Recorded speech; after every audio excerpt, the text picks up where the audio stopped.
जगन्नाथपुरी के एक भक्त थे, उनका नाम था श्री माधव दास। माधव दास जी जगन्नाथ भगवान के पास गए तो जगन्नाथ भगवान उनसे बात करते थे। तो माधव दास जी के लिए जगन्नाथ जी पूरे दिन इंतजार करते थे कि माधव दास कब आएगा दर्शन करने। और जैसे ही माधव दास आते थे ना, तो श्री जगन्नाथ भगवान ऐसे बैठे बैठे ऐसे ऐसे झूमते थे, मेरा माधव आ गया, मेरा माधव दास आ गया। इतना प्रेम माधव दास से करते थे जगन्नाथ जी। एक दिन माधव दास जी गए और जगन्नाथ जी से बोले, ठाकुर जी अब मैं 6-7 महीने नहीं आऊंगा। ठाकुर जी बोले, क्यों क्यों नहीं आओगे? बोले, मेरा मन बहुत हो रहा है कि मैं वृंदावन जाऊं दर्शन करने। आपके वृंदावन में कई मंदिर हैं, राधा रमण बिहारी, राधा वल्लभ लाल और भी कई ठाकुर हैं, उनके मैं दर्शन करने जाना मैं वृंदावन जाना चाहता हूं। तो साधन है नहीं, उस समय पैदल ही जाते थे लोग। तो बोले 6 महीना लगेंगे आने जाने रुकने में। ठाकुर जी बोले, माधव हम कैसे रहेंगे तुम्हारे बिना?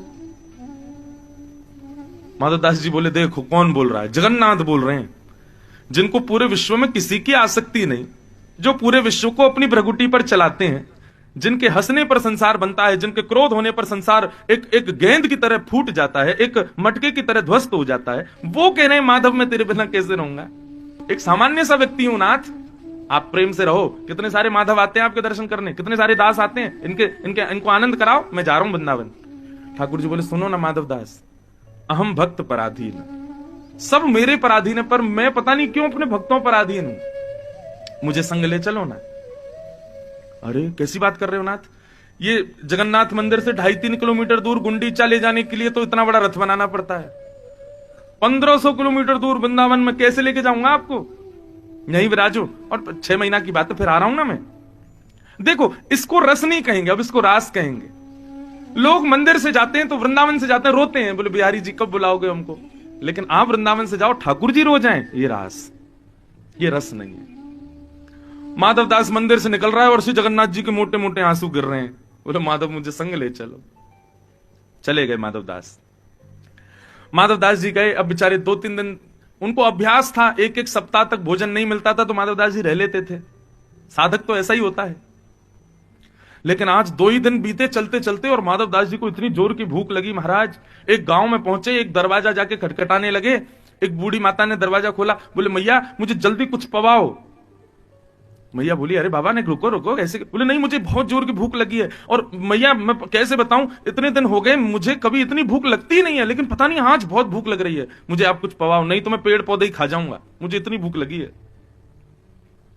मैया ने भोजन बनाया, भोजन बना के माधव दास जी को पवा। माधव दास जी सीधे पाने लगे। मैया आई, मैया आकर के बोली, बाबा अरे आराम से पाओ, धीरे धीरे पाओ। बोले, मैया बहुत जोर की भूक लगी है, 3 दिन हो गए मैंने कुछ पाया नहीं, पता नहीं क्यों इतनी भूख क्यों लग रही है। मैया बोली, बाबा सारा भोजन अकेले पाओगे, इसको नहीं पवाओगे? माधव दास जी बोले, किसको? बोले, तुम्हारे बगल में एक सांवरा सा बालक बैठा है, इसको नहीं पवाओगे? माधव दास जी बोले, कौन, कहां बैठा है? बोले, ये बैठा तो है बगल में, ऐसे मंद मंद मुस्कुरा रहा है, ठोड़ी पे हाथ धर के बैठा है और आपकी थाली की ओर देख रहा है।